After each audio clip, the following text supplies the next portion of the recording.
नमो नमः बच्चों। हमारे सामने कक्षा 8 की रुचिरा पाठ्य पुस्तक है और आज हम इसमें अष्टमः पाठः यानी पाठ 8 पढ़ेंगे।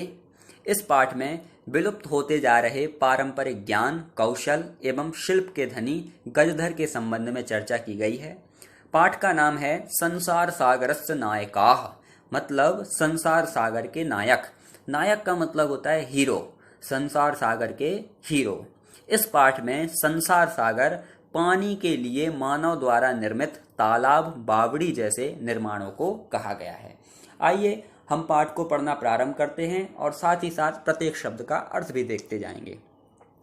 के आसन ते अज्ञात नामानः। के यानी कौन, आसन मतलब थे, कौन थे। ते यानी वे सब, अज्ञात मतलब जिनका पता नहीं है, नामानः अर्थात नाम वाले, मतलब वे अज्ञात नाम वाले कौन थे। शतशः सहस्रशः तड़ागाः सहसैव शून्यात् न प्रकटीभूताः। शतशः यानी सैकड़ों, सहस्रशः यानी हजारों, तड़ागाः मतलब तालाब, सहसैव सहसा प्लस एव मतलब अचानक ही, शून्यात मतलब शून्य से, न प्रकटीभूताः मतलब प्रकट नहीं हुए हैं। मतलब हमें जो सैकड़ों हजारों तालाब दिखाई देते हैं वो अचानक ही शून्य से प्रकट नहीं हुए हैं। इसका मतलब उनको किसी न किसी ने बनवाया है या बनाया है।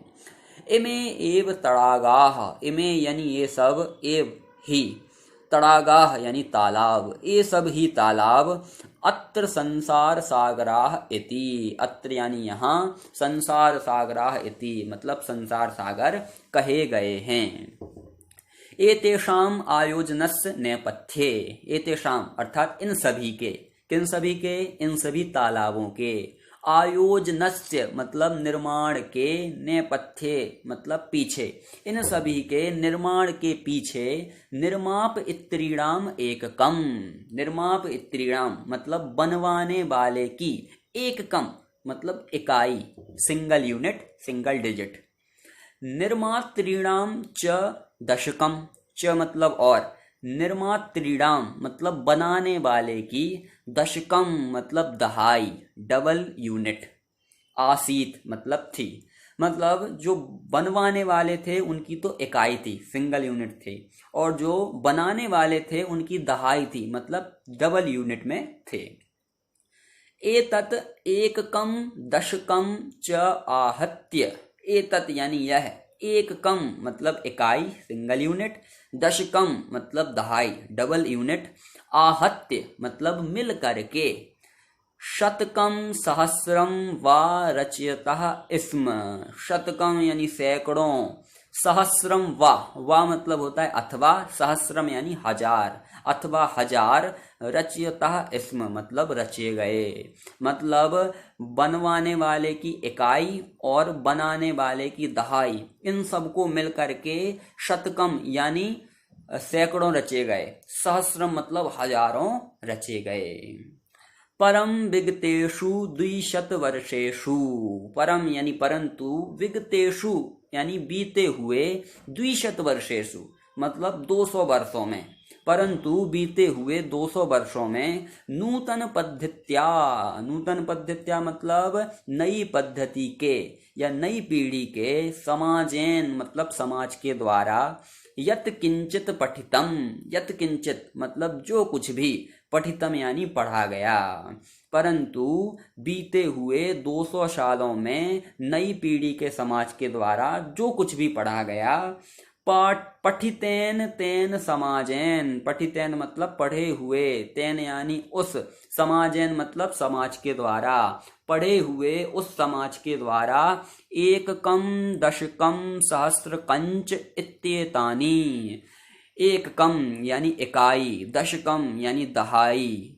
सहस्र कंच मतलब हजार, इत्येतानि मतलब ये सब, शून्य, शून्य मतलब शून्य में, एव परिवर्तितानि, एव यानी ही, परिवर्तितानि मतलब परिवर्तित हो गए, मतलब जो नई समाज है उनमें जो पहले बनाने वाले और बनवाने वाले की संख्या बहुत ज़्यादा थी, पहले इकाई में थी, फिर दहाई में थी, फिर सैकड़ों में हो गई और फिर हजारों में हो गई, वो संख्या अब कहाँ पर हो गई है? शून्य एवं परिवर्तितानी, मतलब शून्य में ही परिवर्तित हो गई है। मतलब अब ना तो कोई तालाबों को बनवाने वाला दिखाई देता है और ना ही बनाने वाला दिखाई देता है।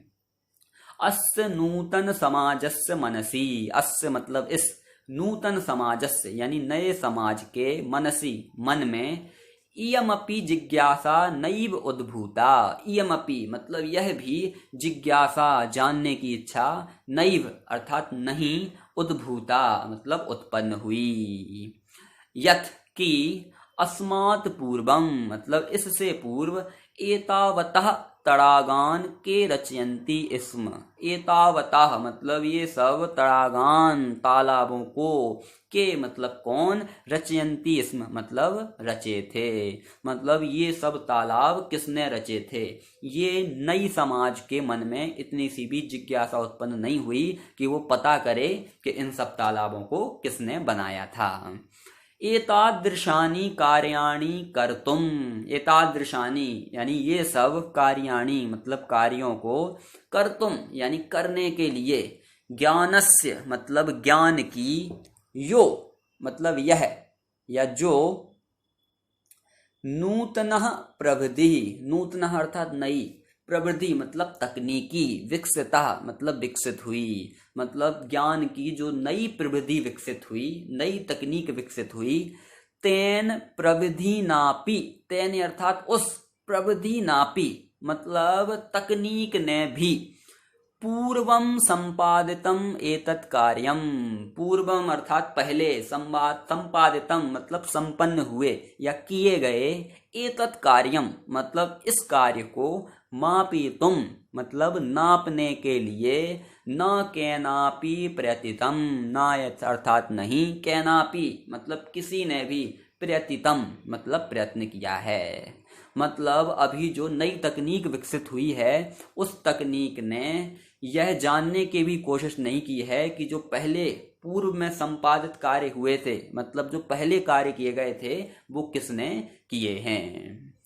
अद्य ये अज्ञात नामान वर्तते, अद्य यानी आज, ये यानी ये सब, कौन सब? इन तालाब को बनाने वाले, अज्ञात नामानः वर्तते मतलब अज्ञात नाम वाले हैं। पुरा ते बहु प्रथिता आसन, पुरा अर्थात प्राचीन काल में, ते यानी वे सब, बहु प्रथिता मतलब बहुत प्रसिद्ध, आसन यानी थे, मतलब आज जिनके नाम कोई नहीं जानता है, प्राचीन समय में वो बहुत ज्यादा प्रसिद्ध हुआ करते थे। अशेषे ही देशे, अशेषे मतलब जो शेष ना बचा हो, मतलब संपूर्ण, तो अशेषे ही देशे मतलब संपूर्ण देश में, तड़ागाह निर्मीयन्ते स्म, तड़ागाह यानी तालाब, निर्मीयन्ते स्म मतलब बनाए जाते थे, पूरे देश में पहले तालाब बनाए जाते थे। निर्मातारोपी अशेषे देशे निवसन्ति स्म, निर्मातारोपी मतलब बनाने वाले भी, अशेषे देशे मतलब पूरे देश में, निवसन्ति स्म अर्थात रहते थे। गजधरः इति सुंदरः शब्दः, गजधर यह सुंदर शब्द है। तड़ाग निर्मात्रीणाम सादरम स्मरणार्थम, तड़ाग निर्मात्रीणाम मतलब तालाब बनाने वालों को, सादरम यानी आदर सहित, स्मरणार्थम मतलब स्मरण करने के लिए। गजधर यह शब्द बहुत सुंदर है, तालाब बनाने वाले को आदर सहित स्मरण करने के लिए, याद करने के लिए। राजस्थानस्य केषुचित् भागेषु शब्दोऽयम् अद्यापि प्रचलति, राजस्थानस्य अर्थात राजस्थान के, केषुचित् भागेषु, केषुचित् यानी कुछ, भागेषु मतलब भाग में या कुछ हिस्से में, शब्दोऽयम्, अयम शब्द, अयम यानी यह, शब्द यानी शब्द, यह शब्द, अद्यापि, अद्य प्लस अपि यानी आज भी, प्रचलति मतलब प्रचलित है, तो राजस्थान के कुछ भाग में यह शब्द आज भी प्रचलित है। कह गजधरा, कह यानी कौन है, गजधरा मतलब गजधर, गजधर कौन है? यह गज परिमाणम धारयति स गजधरः, यह यानी जो गज परिमाणम मतलब गज की नाप को, धारयति मतलब धारण करते हैं, स गजधरः वह गजधर हैं। जो गज की परिमाण को धारण करते हैं या गज की नाप को धारण करते हैं वो गजधर कहलाते हैं। अब गज की नाप क्या है? तो जब आप दुकान में कपड़ा लेने के लिए जाते हैं तो एक लोहे की छड़ होती है, उससे दुकानदार कपड़े को नाप करके देता है, तो उस लोहे की छड़ को कहते हैं गज परिमाण मतलब गज की माप। तो जो गज की माप को धारण करता है उसे गजधर कहते हैं। गज परिमाणम एव मापन कार्ये प्रयुज्यते। गज परिमाणम एव यानी ही मापन कार्य मतलब नापने के कार्य के लिए उपयुज्यते मतलब उपयोग होती है। समाजे त्रिहस्त परिमाणात्मकीं लोह इष्टिम हस्ते गृहीत्वा चलन्तः गजधराः। समाजे यानी समाज में त्रिहस्त परिमाणात्मकीम, त्रिहस्त अर्थात 3 हाथ के, परिमाणात्मकीम अर्थात नाप वाली, 3 हाथ के नाप वाली, लोह स्टिम यानी लोहे की स्टिक, हस्ते गृहीत्वा यानी हाथ में ले करके, चलन्तः यानी चलने वाले, गजधराः यानी गजधर, इदानीम मतलब अब, शिल्पी रूपेण मतलब शिल्पी के रूप में या कारीगर के रूप में, नैव समादृता संति, नैव अर्थात नहीं, समादृता मतलब आदरित, संति यानी हैं मतलब वो अब शिल्पी के रूप में आदरित नहीं है, उनको सम्मान नहीं मिलता है। गजधरः यह समाजस्य गांभीर्यं मापयेत इत्यस्मिन् रूपे परिचितः। गजधरः यानी गजधर, यह यानी जो, समाजस्य गांभीर्यम मतलब समाज की गंभीरता को या समाज की गहराई को, मापयेत मतलब मापता है, इत्यस्मिन् रूपे परिचिताः, इत्यस्मिन् यानी इस रूपे मतलब रूप में, परिचितः मतलब परिचित है। तो गजधर समाज की गंभीरता को नापने के रूप में भी परिचित है। गजधराः वास्तुकाराः आसन। गजधराः यानी गजधर, वास्तुकाराः अर्थात भवन आदि निर्माण करने वाले, आसन यानी थे। तो गजधर भवन आदि निर्माण करने वाले थे या वास्तुकार थे। कामम ग्रामीण समाजो भवतु नगर समाजो वा।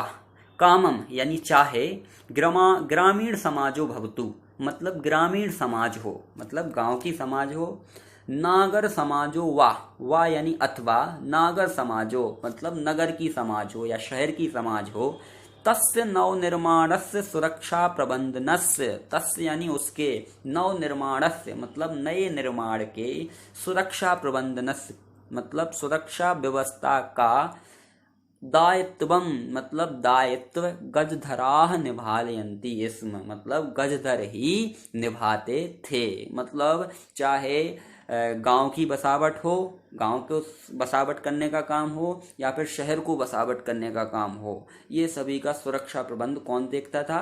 गजधर देखते थे। नगर नियोजनात् लघु निर्माण पर्यंतम। नगर नियोजनात् अर्थात शहर की बसावट से, लघु निर्माण पर्यंतम मतलब छोटे निर्माण तक, सर्वाणि कार्याणि सभी कार्य, एतेषु प्लस एव मतलब इन पर ही, आधृतानि सन आसन मतलब आधारित था। मतलब कोई चाहे बड़ा काम हो तो बड़े काम से लेकर के छोटे काम तक इन्हीं पर ही आधारित थे। ते योजनाम प्रस्तुतवंती स्म। ते यानी वे सब, योजनाम प्रस्तुतवंती स्म मतलब योजना को प्रस्तुत करते थे, वह योजना को प्रस्तुत करते थे। भावी व्ययम आकलयंती स्म। भावी यानी भविष्य में होने वाला, व्ययम यानी खर्चा, भविष्य में होने वाला खर्चा, आकलयंती स्म, आकलयंती स्म अर्थात अनुमान लगा लेते थे। मतलब जो निर्माण वो कर रहे हैं उसमें भविष्य में कितना खर्चा होगा वो पहले से ही अनुमान लगा लेते थे। उपकरण भारान संग्रहणंती स्म। उपकरण भारान मतलब उस भवन आदि निर्माण करने में जो सामग्री लगनी है उनको कहेंगे उपकरण भारान। तो उस सामग्री को भी संग्रहंती स्म, संग्रहंती मतलब इकट्ठा करते थे। प्रतिदाने ते न यद याचन्ते स्म यत् दातुं तेषां स्वामिनः असमर्थाः भवेयुः। प्रतिदाने अर्थात बदले में, ते अर्थात वे, न नहीं, तद याचनते स्म, तद यानी उसको, याचनते स्म मतलब मांगते थे, मतलब बदले में वे उस चीज को नहीं मांगते थे।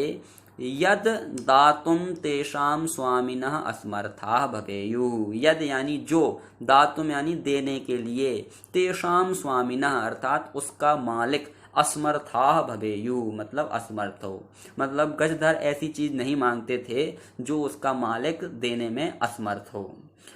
कार्य समाप्तौ वेतनानि अतिरिच्य गजधरेभ्यः सम्मानमपि प्रदीयते स्म। कार्य समाप्तौ मतलब कार्य के समाप्त होने के बाद, वेतनानि अतिरिच्य मतलब वेतन के अतिरिक्त, वेतन के अलावा, गजधरेभ्यः सम्मानमपि प्रदीयते स्म, गजधरेभ्यः अर्थात गजधरों के लिए, सम्मानमपि यानी सम्मान भी, प्रदीयते स्म मतलब दिया जाता था, मतलब गजधरों को वेतन तो दिया ही जाता था, साथ ही साथ में उनको सम्मान भी दिया जाता था। नमः एतादृशेभ्यः शिल्पेभ्यः, नमः यानी नमस्कार हो, एतादृशेभ्यः शिल्पेभ्यः मतलब इन सभी शिल्पकारों को। नमो नमः बच्चों, हमारे सामने कक्षा 8 की रुचिरा पाठ्य पुस्तक है। पिछली कक्षा में हमने अष्टमः पाठः यानी संसार सागरस्य नायकाः पढ़ लिया था। इस कक्षा में अपन उस पाठ का अभ्यास कार्य करेंगे। पहला प्रश्न है एक पदेन उत्तरत, मतलब नीचे दिए गए प्रश्नों के उत्तर एक पद में लिखने हैं। क नंबर का प्रश्न है कस्य राज्यस्य भागेषु गजधरः शब्दः प्रयुज्यते, यानी किस राज्य के भाग में गजधर शब्द का प्रयोग होता है, तो उत्तर है राजस्थानस्य यानी राजस्थान के। अगला प्रश्न है गज परिमाणम कः धारयति, मतलब गज की माप कौन धारण करता है, तो उत्तर है गजधरः यानी गजधर। अगला है कार्य समाप्तौ वेतनानि अतिरिच्य गजधरेभ्यः किम प्रदीयते स्म, यानी कार्य के समाप्त होने पर वेतन के अलावा गजधरों के लिए क्या दिया जाता था, तो उत्तर है सम्मानम यानी सम्मान। अगला है के शिल्पी रूपेण न समादृताः भवन्ति, मतलब कौन शिल्पी के रूप में यानी कारीगर के रूप में, न यानी नहीं, समादृताः भवन्ति मतलब समादृत हैं या आदर मिलता है। किनको शिल्पी के रूप में आदर नहीं मिलता है, तो उत्तर है गजधराः यानी गजधर को शिल्पी के रूप में, कारीगर के रूप में आदर नहीं मिलता है। अगला प्रश्न है अधोलिखितानां प्रश्नानां उत्तराणि लिखत, यानी नीचे दिए गए प्रश्नों के उत्तर लिखने हैं। क नंबर का प्रश्न है तड़ागाः कुत्र निर्मीयन्ते स्म, यानी तालाब कहाँ बनाए जाते थे, उत्तर है तड़ागाः संपूर्ण देशे निर्मीयन्ते स्म, यानी तालाब संपूर्ण देश में बनाए जाते थे। ख नंबर का प्रश्न है गजधराः कस्मिन् रूपे परिचिताः, यानी गजधर किस रूप में परिचित हैं, उत्तर है गजधराः वास्तुकार रूपे परिचिताः, यानी गजधर वास्तुकार के रूप में परिचित हैं। अगला प्रश्न है गजधराः किम कुर्वन्ति स्म, यानी गजधर क्या करते थे, तो उत्तर है गजधराः ग्रामीण समाजस्य नागर समाजस्य च नवनिर्माणस्य सुरक्षा प्रबंधनस्य च दायित्वं निभालयन्ति, यानी गजधर ग्रामीण समाज की और नागर यानी शहरीय समाज की नवनिर्माण के सुरक्षा प्रबंध को या सुरक्षा व्यवस्था को संभालने का दायित्व निभाते थे। अगला प्रश्न है के सम्माननीयाः, के यानी कौन, सम्माननीयाः अर्थात सम्माननीय हैं, कौन सम्माननीय हैं, तो उत्तर है गजधराः सम्माननीया, मतलब गजधर सम्माननीय हैं। चलिए अब अपन अगले प्रश्न पर आते हैं। प्रश्न नंबर 3, जिसमें बोला है रेखांकितानि पदानि आधृत्य प्रश्न निर्माणम कुरुत, अर्थात रेखांकित पदों के आधार पर प्रश्न का निर्माण करना है। क नंबर का वाक्य है सुरक्षा प्रबंधनस्य दायित्वं गजधराः निभालयन्ति स्म, यानी सुरक्षा प्रबंध का दायित्व गजधर निभाते थे। इसमें अपन को सुरक्षा प्रबंध शब्द को हटाना है, तो प्रश्न बनेगा कि किसका दायित्व गजधर निभाते थे। तो सुरक्षा प्रबंध नस्य की जगह पर आएगा कस्य।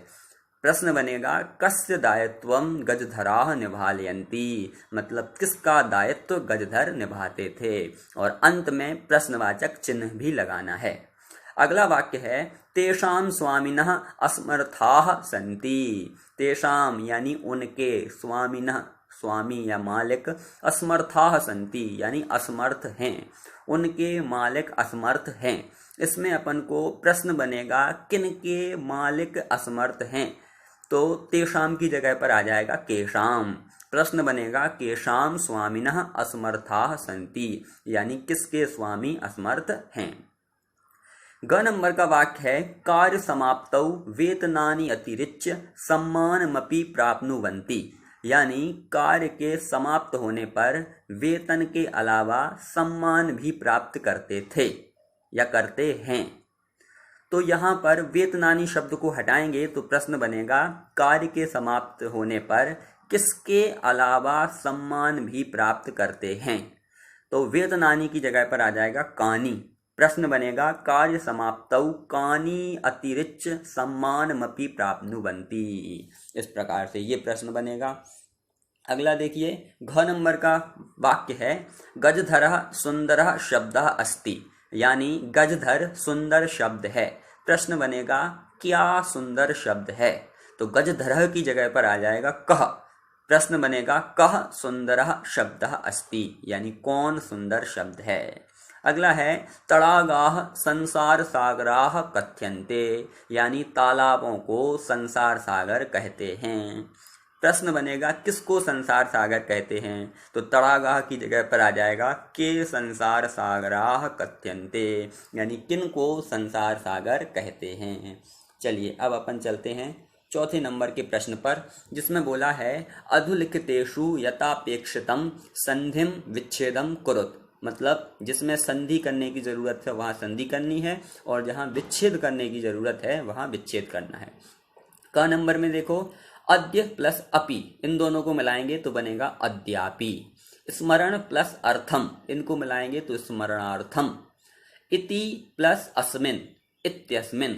एतेषु प्लस एव, एतेष्वेव। सहसा प्लस एव, यानी सहसैव। इस प्रकार से आपको संधि और संधि विच्छेद करना था। अब अपन चलते हैं 5वें नंबर के प्रश्न पर, जिसमें बोला है मंजूषातः समुचितानि पदानि चित्वा रिक्त स्थानानि पूरयत, यानी मंजूषा में से उचित शब्द को चुन करके रिक्त स्थान की पूर्ति करनी है। क नंबर है छात्राः पुस्तकानि गृहीत्वा विद्यालयं गच्छन्ति, यानी छात्र पुस्तकों को गृहीत्वा यानी ले करके विद्यालयं गच्छन्ति, अर्थात विद्यालय जाते हैं। अगला है मालाकाराः पुष्पैः मालाः रचयन्ति। मालाकाराः यानी माला बनाने वाले, पुष्पैः यानी फूलों से, मालाः यानी माला को, रचयन्ति मतलब बनाते हैं। अगला है मम मनसि एका जिज्ञासा वर्तते। मम मनसि यानी मेरे मन में, एका यानी एक, जिज्ञासा अर्थात जानने की इच्छा, वर्तते यानी है, मेरे मन में एक जिज्ञासा है। अगला है रमेशः मित्रैः सह विद्यालयं गच्छति, यानी रमेश मित्रैः यानी मित्रों के, सह यानी साथ, विद्यालयं गच्छति अर्थात विद्यालय जाता है। रमेश मित्रों के साथ विद्यालय जाता है। और अंत में है सहसा बालिका तत्र अहसत। सहसा यानी अचानक, बालिका तत्र यानी वहाँ, अहसत यानी हंसी, अचानक बालिका वहाँ हंसी। इस प्रकार से आपको खाली स्थान भरने थे। अब चलते हैं अपन 6वें नंबर के प्रश्न पर, जिसमें बोला है पद निर्माणम कुरुत, यानी पद का निर्माण करना है। देखिए नीचे धातु दी हैं और प्रत्यय दिए हैं। धातु और प्रत्यय को मिल करके कौन सा पद बनेगा वह निर्माण करना है। सबसे पहले यथा, यथा यानी जैसे, क्री धातु है और उसमें तुमुन प्रत्यय लगाएंगे तो बन जाएगा कर तुम। ठीक है, जब अपन तुमुन प्रत्यय लगाते हैं तो तुमुन प्रत्यय का अर्थ के लिए हो जाता है, यानी यहाँ पर क्री धातु का मतलब है करना और तुमुन प्रत्यय लग के कर तुम बना, उसका मतलब हो गया करने के लिए। तो तुमुन प्रत्यय का अर्थ के लिए के रूप में प्रयोग होता है। वैसे ही हिरी धातु है और तुमुन प्रत्यय तो बनेगा हर तुम। त्रि धातु तुमुन प्रत्यय तर तुम। फिर है नम धातु और कित्वा प्रत्यय, जिसको मिलकर के बनेगा नत्वा। कित्वा प्रत्यय करके के अर्थ में आता है। तो नम मतलब होता है नमस्कार या फिर झुकना, और कित्वा प्रत्यय का मतलब हुआ करके, तो नत्वा का मतलब हो गया नमस्कार करके या झुक करके। वैसे ही गम धातु है और इक्तवा प्रत्यय है, जिससे शब्द बनेगा गत्वा। त्यज धातु इक्तवा प्रत्यय तो बनेगा त्यक्तवा। और फिर है भुज धातु इक्तवा प्रत्यय, इससे बनेगा भुक्तवा। अब उसके बाद उपसर्ग धातु प्रत्यय दिए हुए हैं, जिनसे अपन को पद का निर्माण करना है। देखिए, सबसे पहले है उप उपसर्ग, गम धातु और ल्यप प्रत्यय, जिससे पद बनेगा उपगम्य। यहाँ पर जो ल्यप प्रत्यय है वो भी करके के अर्थ में प्रयोग होता है। और ध्यान रखना, जहाँ पर धातु में अपन ल्यप प्रत्यय लगाएंगे वहाँ धातु के आगे उपसर्ग तो जरूर होगा ही होगा। जैसे यहाँ पर है उपगम्य में उप उपसर्ग है, गम धातु और ल्यप प्रत्यय। देखिए, वैसे ही सम उपसर्ग पूज धातु और ल्यप प्रत्यय, जिससे बनेगा संपूज्य। आ उपसर्ग नी धातु ल्यप प्रत्यय, जिससे बनेगा आनीय। प्र उपसर्ग दा धातु और ल्यप प्रत्यय, जिससे बनेगा प्रदाय। तो इस प्रकार से अपन को ये वाली एक्सरसाइज प्रश्न करना था। अगला देखेंगे अपन 7वें नंबर का प्रश्न, जिसमें बोला है कोष्ठकेषु दत्तेषु शब्देषु समुचिताम विभक्तिम योजयित्वा रिक्त स्थानानि पूरयत। यानी कोष्ठक में दिए हुए शब्द में उचित विभक्ति लगा करके रिक्त स्थानों की पूर्ति करनी है। देखिए, उदाहरण दिया है यथा, यानी जैसे खाली स्थान था और लिखा था परितः वृक्षाः सन्ति। परितः यानी चारों ओर, वृक्षाः सन्ति यानी वृक्ष हैं। कोष्ठक में शब्द दिया था विद्यालय, तो अपन को विद्यालय का खाली स्थान में विद्यालयम भरना था। यहाँ पर या के ऊपर बिंदु रखी है, तो विद्यालयम यानी विद्यालयम में द्वितीय विभक्ति है। अपन ने द्वितीय विभक्ति का इसलिए प्रयोग किया क्योंकि जब भी वाक्य में परितः शब्द हो, अभितः हो, उभयतः हो, सर्वतः हो या फिर धिक हो, इन सभी के योग में द्वितीय विभक्ति का प्रयोग होता है। अब क नंबर का देखते हैं अपन। खाली स्थान था और फिर था उभयतः ग्रामाः सन्ति। उभयतः यानी दोनों ओर, ग्रामाः सन्ति यानी गांव हैं। कोष्ठक में दिया था ग्राम शब्द, तो अपन को पता है जहां उभयतः शब्द का प्रयोग हो वहां द्वितीय विभक्ति का प्रयोग होता है। तो अपन ग्राम में द्वितीय विभक्ति लगाएंगे तो बनेगा ग्रामम। ग्रामम उभयतः ग्रामाः सन्ति, यानी गांव के दोनों ओर गांव हैं। अगला है खाली स्थान पर्वतः अट्टालिका सन्ति। तो यहाँ पर नगर शब्द है और यहाँ इसमें भी सर्वतः शब्द का प्रयोग हुआ है, और सर्वतः शब्द के प्रयोग में भी द्वितीय विभक्ति का प्रयोग होता है। तो नगर के साथ द्वितीय विभक्ति का प्रयोग होगा नगरम। अगला है धिक और खाली स्थान था और कोष्ठक में लिखा था का पुरुषम। तो जहां पर धिक शब्द का प्रयोग हो वहां भी द्वितीय विभक्ति का प्रयोग होता है। तो का पुरुष में द्वितीय विभक्ति लग करके वाक्य बनेगा धिक का पुरुषम, यानी कायर पुरुष के लिए धिक्कार हो। चलिए आगे देखते हैं हम अपन। यथा यानी जैसे, मृगाः मृगहि सह धावन्ति, यानी हिरण हिरण के साथ दौड़ते हैं। और यहाँ पर मृग शब्द दिया था जिसमें अपन ने तृतीय विभक्ति लगाई, तृतीय विभक्ति का बहुवचन तो हो गया मृगहि, यानी हिरण हिरण के साथ दौड़ते हैं। तो आपको ये बात ध्यान रखना है, जहाँ पर अपन वाक्य में सह शब्द का प्रयोग करते हैं वहाँ पर तृतीय विभक्ति का प्रयोग होता है। जैसे यहाँ पर सह शब्द का प्रयोग है, इस कारण से मृग शब्द में तृतीय विभक्ति लगी है। क नंबर का देखिए, बालकाः खाली स्थान सह पठन्ति। बालिका शब्द दिया था, इसमें अपन तृतीय विभक्ति का बहुवचन लगाएंगे तो बनेगा बालिका भी, यानी बालक बालिकाओं के साथ पढ़ते हैं। फिर है पुत्रः खाली स्थान सह आपणम गच्छति। पितृ शब्द दिया था और इस वाक्य में सह शब्द का प्रयोग है, इस कारण से पितृ शब्द की तृतीया विभक्ति लगाई जाएगी, जो बनेगा पित्रा। पुत्रः पित्रा सह आपणम गच्छति, यानी पुत्र पिता के साथ बाजार जाता है। फिर है शिशु खाली स्थान सह क्रीडति। मातृ शब्द था, मातृ शब्द में तृतीया विभक्ति लगाई तो हुआ मात्रा, तो मतलब हो गया शिशु मात्रा सह क्रीडति, यानी शिशु माता के साथ खेलता है। तो इस प्रकार से आपको इसका अभ्यास कार्य करना था।